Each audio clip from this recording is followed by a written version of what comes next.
A very happy morning all of you। आज हम बच्चों डायरेक्टरेट ऑफ एजुकेशन दिल्ली की तरफ से जो वर्कशीट नंबर 5 जारी की गई है उस वर्कशीट को सॉल्व करेंगे। ये वर्कशीट बेस्ड है 5th यूनिट पर रिसोर्स मैनेजमेंट या फिर संसाधन प्रबंधन। इसमें आज हम फर्स्ट क्वेश्चन लेते हैं। फर्स्ट क्वेश्चन है हमारा फिल इन द ब्लैंक। गृह व्यवस्था विभाग में कर्मचारियों के लिए समय सारणी बनाता है। In the housekeeping department who prepares the schedule for the staff. कौन बनाता है? तो इसका आंसर होगा असिस्टेंट हाउसकीपर, और हिंदी में हम इसको बोलेंगे सहायक गृह प्रबंधक या अनुरक्षक भी आप इसको बोल सकते हैं। ये गृह व्यवस्था विभाग में कर्मचारियों के लिए समय सारणी बनाता है। सेकंड क्वेश्चन लेते हैं। रसोई घर के विभिन्न अनुभागों के पर्यवेक्षकों को कहा जाता है। रसोई घर के जो विभिन्न अनुभाग होते हैं उसमें जो पर्यवेक्षक होते हैं उनको क्या कहा जाता है? पर्यवेक्षक से मीनिंग है यहाँ पर supervisor. Supervisor of various kitchen are called chef de partie. Chef de partie कहा जाता है। थर्ड क्वेश्चन लेते हैं अब हम। थर्ड क्वेश्चन है हमारा डैश होटल में अतिथियों के पहुंचने के पहले ही प्रारंभ हो जाता है। Dash starts before the guests physically step into a hotel. तो यहाँ पर क्या आएगा? यहाँ पर आएगा आंसर गेस्ट साइकिल या फिर अतिथि चक्र।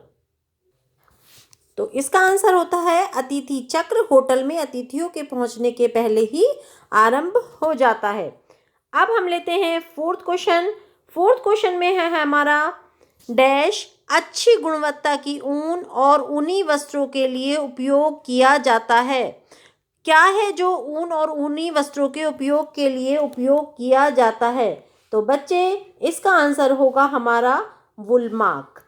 वुलमार्क है जो अच्छी गुणवत्ता की ऊन और ऊनी वस्त्रों के लिए उपयोग किया जाता है। तभी हमें पता लगता है कि कपड़ा जो ऊनी वस्त्र है वो वुलमार्क यदि लगा हुआ है इट मीन्स उसकी क्वालिटी बेस्ट है। अब लेते हैं हम नेक्स्ट क्वेश्चन। नेक्स्ट क्वेश्चन है हमारा चित्र में दिए गए होटल के विभाग को पहचानिए। यहाँ पर आपको इस विभाग को पहचानना है कि ये होटल का कौन सा पार्ट है, कौन सा डिपार्टमेंट है, कौन सा विभाग है। तो बच्चों ये आपको चित्र में देखने से क्लियर हो रहा होगा, ये हमारा खाद्य एवं पेय विभाग है। कौन सा विभाग है? ये है खाद्य एवं पेय विभाग। Food and beverage department.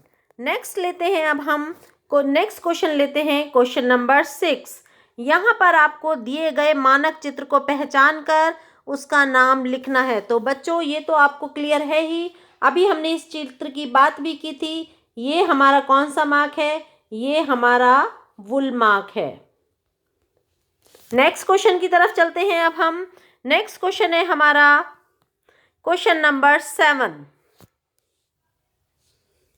इस क्वेश्चन में आपको मैचिंग करनी है। देखिए सबसे पहले हॉलमार्क। हॉलमार्क किस पे लगाया जाता है? आपको पता है इस बात का कि हॉलमार्क लगाया जाता है सोने चांदी की वस्तुओं पर। अब लेते हैं हम FPO फूड प्रोडक्ट ऑर्डर। ये किस पे लगाते हैं? फल और सब्जियों संबंधी उत्पादों पर। अब आती है बात एग मार्क की। एग मार्क किस पर लगता है? एग्रीकल्चरल जो भी प्रोडक्ट होते हैं एग्रीकल्चर से रिलेटेड। और ISI किस पर लगता है? सुरक्षा संबंधी वस्तुओं पर ISI लगाया जाता है। तो बच्चों इसका आंसर होगा हमारा B। ठीक है, A का कौन सा हो गया? 3 हो गया, B का 4 हो गया, C का 1 हो गया और D का 2 हो गया। अब हम चलते हैं क्वेश्चन नंबर 8 की तरफ। क्वेश्चन नंबर 8 है हमारा मिलान कीजिए। यहाँ पर आपको मैचिंग करनी है उसी तरह से जैसे अभी आपने ऊपर की थी, उसी तरह से यहाँ पर मैचिंग करनी है आपको। सुसज्जित फ्लैट्स, मोटल, मोटल क्या होता है? आवास, और सैरगाह या फिर रिजोर्ट क्या होता है? चलिए तो स्टार्ट करते हैं। सबसे पहले इसमें हम लेते हैं सुसज्जित फ्लैट्स। सुसज्जित फ्लैट्स को किससे मैच करेंगे अब हम यहाँ पर? देखिए आप लोग सुसज्जित फ्लैट को हम करेंगे किससे मैच? नंबर 2 से। अपने अतिथियों को सभी आवश्यक सुविधाएं एक आवास में प्रदान करते हैं, उसको हम क्या कहते हैं? सुसज्जित फ्लैट्स। अब आती है मोटल की बात। मोटल क्या होता है? जब कमरे के पास पार्किंग की सुविधा दी जाती है उसे मोटल कहते हैं। फिर आता है 3C, आवास। आवास क्या है हमारा? यह किराए पर स्थान प्रदान करता है और हो सकता है कि यह भोजन व अन्य सुविधाएं ना दे। यहाँ पर ये गारंटी नहीं होती कि आपको फूड भी वहाँ पर मिलेगा। फिर आता है रिजॉर्ट। रिजॉर्ट क्या होता है? रिजॉर्ट मीन्स यह सुख सुविधा के आकर्षण के साथ साथ अनेक प्रकार की सुविधाएं भी प्रदान करता है। तो इसका आंसर क्या हो गया? इसका आंसर हो गया हमारा डी। अब हम चलते हैं नेक्स्ट क्वेश्चन की तरफ। यहाँ पर आपको क्या करना है? यहाँ पर आपको फुल फॉर्म्स बतानी है इनकी, कि इनकी फुल फॉर्म्स क्या हैं। देखिए, सबसे पहले आता है CPA। CPA क्या होता है? CPA की फुल फॉर्म आपको बतानी है कंज्यूमर प्रोटेक्शन एक्ट, उपभोक्ता संरक्षण अधिनियम। सभी बच्चे सभी फुल फॉर्म्स अपनी कॉपी में जरूर नोट करेंगे। ISI की आपको फुल फॉर्म बतानी है यहाँ पर। तो ISI की फुल फॉर्म हो गई Indian standard institution. FPO food product order. BIS bureau of Indian standard. FSSAI food safety and standards authority of India. फिर नेक्स्ट आता है एगमार्क, एग्रीकल्चर मार्केटिंग। फिर नेक्स्ट आता है DMI। DMI means directorate of marketing and inspection. DMI के बाद 8 number पे आता है SMOI। SMOI means silk mark organisation of India. Next आता है NGO, non government organisation. 10 number पे आता है CERC, consumer education and research centre. ये सभी फुल फॉर्म्स हैं। सभी बच्चे फुल फॉर्म जरूर याद करेंगे, एग्जाम में आपकी फुल फॉर्म जरूर आने वाली हैं। इसके लिए मैं नोट डाउन कर देती हूँ, सभी बच्चे यहाँ से स्क्रीनशॉट लेकर अपनी कॉपी में जरूर नोट करेंगे।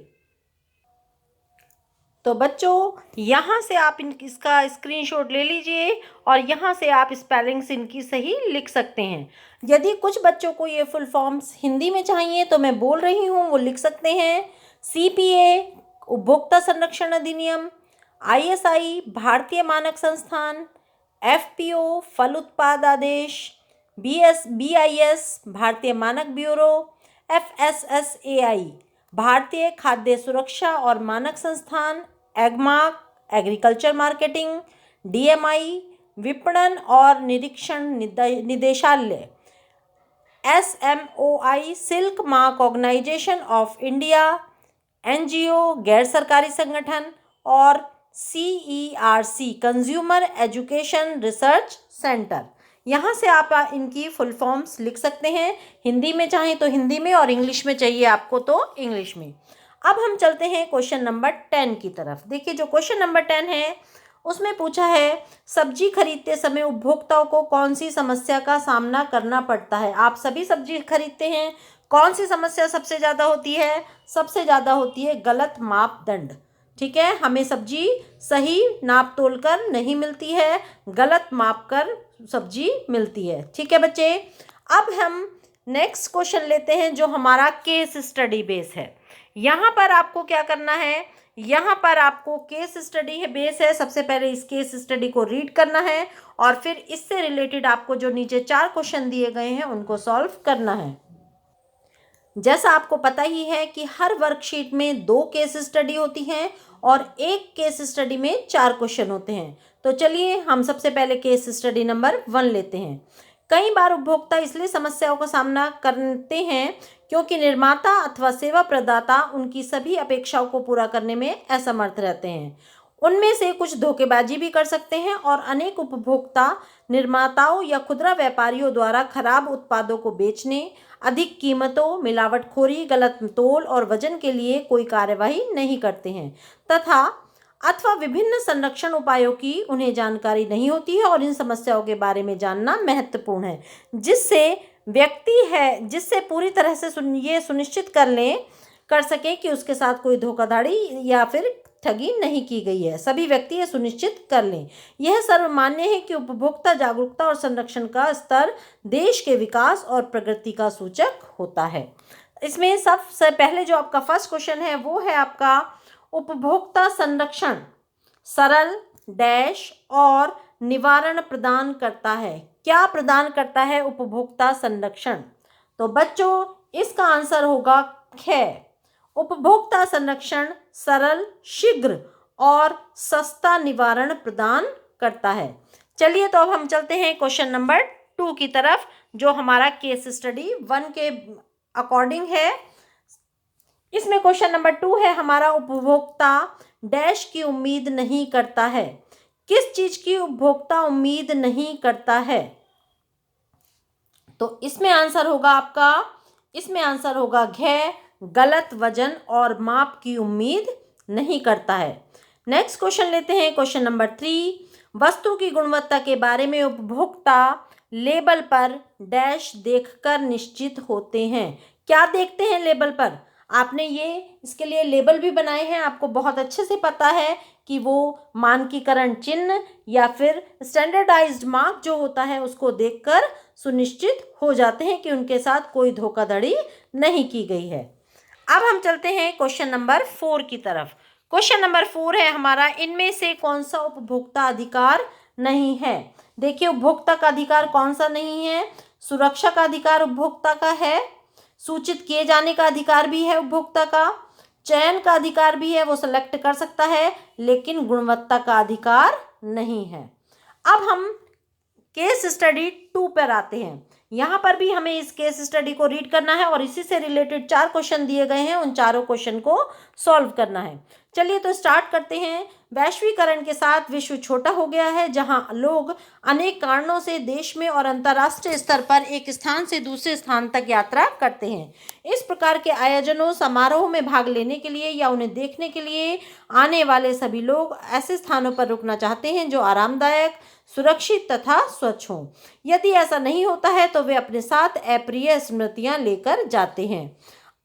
अंतः पर्यटक वह होता है जो किसी दूसरे स्थान की यात्रा करता है और जहां अस्थायी रूप से ठहरता है, लगभग उसी प्रकार की सुविधाएं चाहता है जैसी सुविधाएं उसे अपने घर में मिलती हैं। तो इसमें फर्स्ट क्वेश्चन लेते हैं। डैश में अतिथि का आगमन होता है और उसका पहली बार आतिथ्य उद्योग के स्टाफ या कर्मचारियों से संपर्क होता है। तो इसका आंसर बच्चों क्या होगा? इसका आंसर बताइए। इसका आंसर होगा प्रमुख कार्यालय। प्रमुख कार्यालय में सबसे पहले अतिथि जाता है, कहीं पर भी जाता है, सबसे पहले उसका प्रमुख कार्यालय में अतिथि का आगमन होता है और उसका पहली बार आतिथ्य उद्योग के जो भी स्टाफ होता है उनसे संपर्क वहीं पर होता है। चलिए अब हम चलते हैं क्वेश्चन नंबर 2 की तरफ। क्वेश्चन नंबर 2 है, अर्घ दीर्घा प्रतीक्षा क्षेत्र प्रमुख कार्यालय तथा अन्य सार्वजनिक क्षेत्रों की स्वच्छता बनाए रखती है। कौन बनाए रखती है? तो बच्चे इसका आंसर होगा यहाँ पर सार्वजनिक क्षेत्र ब्रिगेड। ठीक है बच्चों। Who maintain the clean lines of foyer, lobby, front office and other common areas? तो इसका आंसर क्या होता है? इसका आंसर होता है पब्लिक एरिया ब्रिगेड। ओके चलिए चलते हैं। अब अथवा करके जो क्वेश्चन दिया है उस क्वेश्चन के ऊपर चलते हैं। इस क्वेश्चन में पूछा है, खाली हुए कमरों की सफाई करवाकर स्वच्छ कमरे सुपुर्द करने के लिए तथा अतिथियों के प्रस्थान की सूचना के लिए प्रमुख कार्यालय से समन्वय रखता है।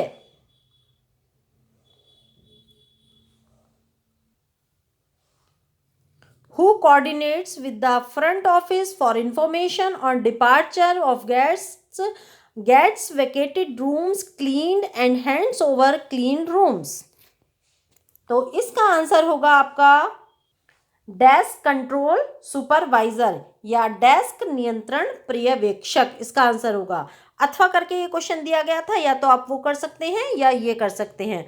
अब हम चलते हैं क्वेश्चन नंबर 3 की तरफ। क्वेश्चन नंबर 3 में पूछा है, होटल उद्योग में कार्य करने के लिए कौन सी अनिवार्य योग्यता नहीं है? कौन सी अनिवार्य योग्यता है जो होटल में कार्य करने के लिए आवश्यक नहीं है?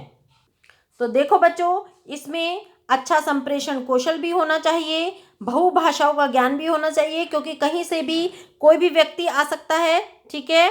और अच्छा शिष्टाचारपूर्ण व्यवहार भी उन्हें करना आना चाहिए।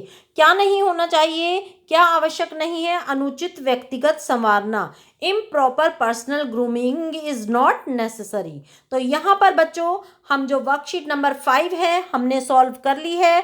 सभी बच्चे इस वर्कशीट को अपनी कॉपी में जरूर नोट डाउन करेंगे, जिससे एग्जाम टाइम में आप अच्छे से इनको रिवाइज कर सकें। तो ठीक है बच्चों, नेक्स्ट वर्कशीट के साथ हम नेक्स्ट वीडियो में फिर से मिलेंगे। Thank you so much.